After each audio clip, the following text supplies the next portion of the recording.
খেলার শেষ বল দেখা না অবধি ক্রিকেটে কিছুই বলা যায় না। আর এটা আজকের এই ম্যাচটা না দেখলে আপনারা হয়তো বুঝতেই পারবেন না। অসাধারণভাবে ম্যাচ জিতে গেল গুজরাট টাইটেন্স।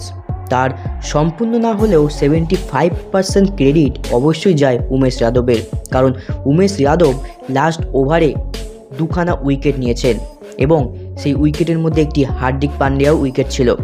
হার্দিক না, হার্পিক পান্ডিয়া। হ্যাঁ বন্ধুরা, ওই হার্দিক পান্ডিয়া যেই ছাপড়ি ক্যাপ্টেন, সিনিয়র ক্যাপ্টেনকে রেসপেক্টও করতে পারে না।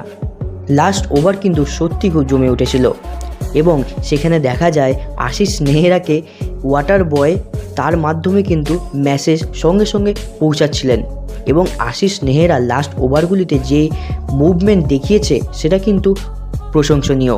তো খেলা যাই হোক, শেষ হাসি কিন্তু হাসলেন শুভমান গিল এবং শুভমান গিল এটা প্রমাণ করলো যে সে আইপিএল এবং টি-20 ক্যাপ্টেনের যোগ্য এবং সে কিন্তু ফার্স্ট আইপিএলের ক্যাপ্টেনশিপ করলো এবং সেটি জিতলো। মানে ফার্স্টবার কোনো কাজে সাফল্য পাওয়া সত্যি খুব প্রশংসনীয়।